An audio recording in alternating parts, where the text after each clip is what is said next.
And one of the few people in that meeting, National Security Advisor General H.R. McMaster, he's our exclusive guest this morning from Saudi Arabia with the president. General McMaster, thanks for joining us today. I want to get to the trip, but first some questions about that meeting you all had with the Russian foreign minister. New York Times, as you know, reporting that here's what the president said in the meeting. I just fired the head of the FBI. He was crazy, a real nut job. I faced great pressure because of Russia. That's taken off. Is that what the president said? Well, I don't remember exactly what the president said, and the notes that they apparently have, I do not think are a direct transcript. But the gist of the conversation was that the president feels as if he's hamstrung in his ability to work with Russia to find areas of cooperation because this has been obviously so much in the news. And that was the intention of that portion of the conversation. Did you know he was going to report that to the Russians, and what did you think when you heard it? Report what, George? What he said about James Comey, that he'd fired him, and why? Well, the firing had been in the news, but I didn't know in advance that the president was going to raise it. But as I mentioned, he raised it in the context of explaining that feels as if he's been unable to find areas of cooperation with Russia, even as he confronts them in key areas where they're being disruptive, like Syria, for example, and the subversive activities across Europe. Their support for not only the Assad regime but for Iran and its activities across the Middle East.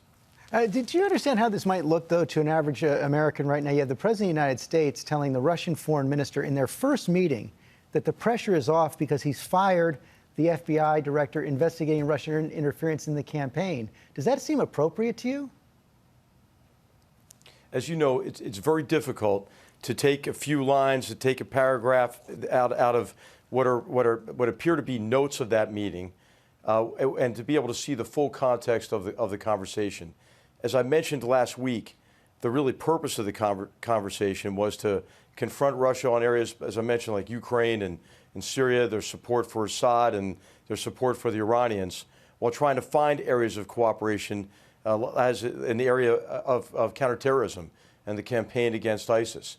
And so that was the intent of that conversation, was to say, what I'd like to do is move beyond all of the Russia news so that we can find areas of cooperation. So did the president confront them on their interference in our election? This was their first meeting. Well, you know, there already was too much that's been leaked from those meetings. And one of the things that I'm most concerned about is the confidence, the confidentiality of those kind of meetings, as you know, are extremely important. And so I'm really concerned about these kind of leaks because it undermines everybody's trust in that kind of an environment where you can have frank, candid, and oftentimes unconventional conversations to try to protect American interests and secure the American people. I understand your concern about leaks, but I could also see the feeling of perhaps someone likely on your staff or in your community who leaked this, thinking that they had a duty to leak it because you have this apparent contradiction, the president disparaging the person who is investigating the Russians but not confronting the Russians who interfered in our election. Well, as you know, the initial leak that came out was a leak about concerns about revealing intelligence sources and methods, information that's not even part of the president's briefing.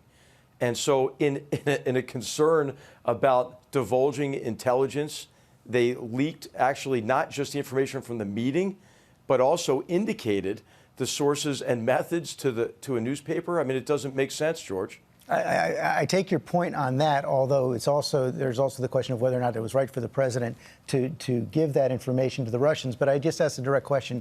Did the president confront the Russians on their interference in our election? Well, I'm not going to divulge more of that meeting. Those meetings, as you know, are supposed to be privileged. They're supposed to be confidential. They're supposed to allow the president and other leaders to have frank exchanges. Well, let me ask just one final question then on that meeting, because Sean Spicer has spoken out about it, the president's press secretary. He said, by grandstanding and politicizing the investigation into Russia's action, James Comey created unnecessary pressure on our ability to engage and negotiate with Russia. You're the president's national security advisor. Do you agree that the former FBI director's grandstanding and politicizing, those are Sean Spicer's words, hurt our ability to deal with Russia? I think what's been hurting our ability to deal with Russia more than any other factor has been Russia's behavior. But since President Trump has taken action in Syria, we think that there may be opportunities to find areas of cooperation in places like Ukraine, in places like Syria in particular. After your first press conference on that meeting, your friend and former colleague, retired Colonel John Nagel, told NPR that you're in an impossible situation because the president expects you to defend the indefensible. What's your reaction to that? I don't think I'm in an impossible situation. I think what the president expects and what is my duty to do as national security advisor and as an officer in our Army is to give my best advice, to give my best candid advice. You know, nobody elected me to make policy. What my job is to give the president options to integrate the efforts across all of our agencies and departments. And then once the president makes decisions, to help him execute those decisions to protect and advance the interests of the American people. So I find no difficulty at all serving our nation and serving the president in my current capacity. But if the president did put you in that position, as you wrote about with President Johnson and Vietnam, would you resign? Would you push back? Well, you know, there was some middle ground there during the Vietnam period. What occurred in that period is many of the president's senior advisors, civilian and military, didn't give their best advice because they concluded that what would be appropriate for them to do, given what Johnson expected, President Johnson expected, was to tell him the advice he wanted to hear. I don't think the president expects that from me, and certainly I don't think I'd be fulfilling my duties and responsibilities unless I gave him not just my candid advice, that's really not my job either. It's to integrate and coordinate across the departments and agencies to give him the best advice from across our government and with our key multinational partners. But it sounds like one of the difficulties of this meeting, and I do want to get onto the trip, is that when the president disparaged James Comey, when he gave that information to the Russians who had interfered in our campaign, when he apparently did not confront the Russians over this, he didn't even ask your advice. Well, George, what I'd like to talk about is where I am right now in Saudi Arabia. I mean, I think I answered the questions concerning the meeting. I'd like to move on if, well, we still have time. We definitely will have time. So did the president ask you your advice about this before he talked about James Comey? The president always asks our advice before these sorts of sessions, but the subject of the FBI investigation, to my recollection, didn't come up. But really, that conversation, although I don't want to talk about any more of the specifics from within it, covered a broad range of subjects, most of which had to do with areas in which we think Russia's behavior has been unacceptable and is increasing risk to international security, is supporting those who are helping to create a humanitarian crisis in Syria and across the region. That would be the Assad regime and Iran.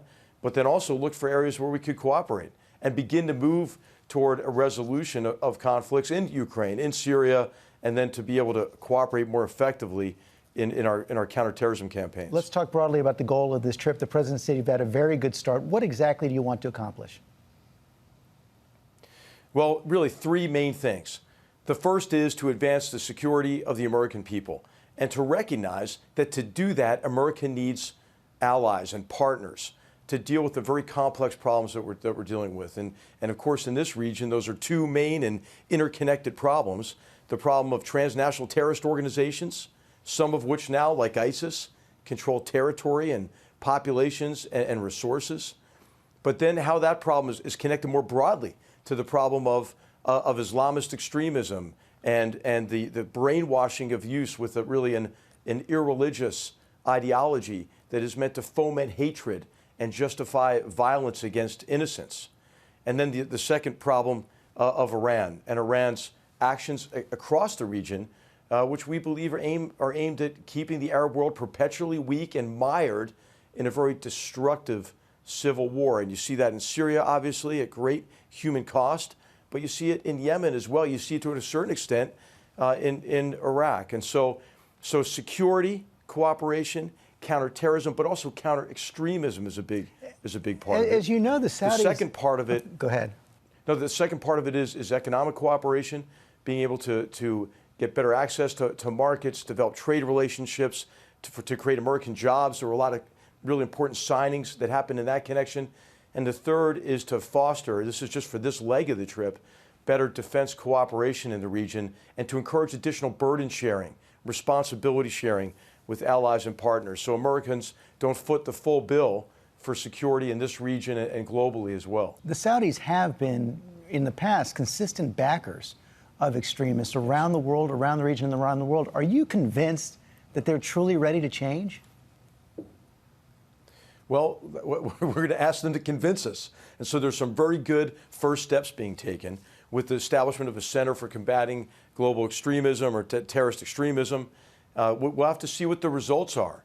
But I think the willingness to talk about it is somewhat different than it has been in the past. And as you know, the record is poor, going back to the 60s and 70s and beyond, and even today. And so what we need to convene leaders across all religions, and this is a big theme of this trip, is to promote tolerance and cooperation across all religions to identify these terrorists for who they are, the enemies of all civilized people, irreligious criminals who use a perverted interpretation of religion to advance their criminal and political agendas. And that's the tone and tenor of the conversations that occurred today, which I think is encouraging. Now, there have to be concrete steps taken.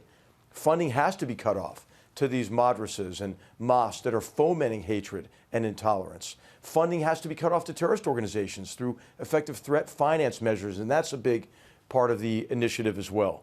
And so we'll see. I mean, I think the expectation is that that we deliver results together. That's what we've said that we expect of each other, and that'll be a big part of the conversation tomorrow when the group of leaders expands dramatically to include not only the Gulf Cooperation Council, but also about 50 nations of predominantly Muslim and Islamic populations. General McMaster, thanks for your time this morning. Thank you, George.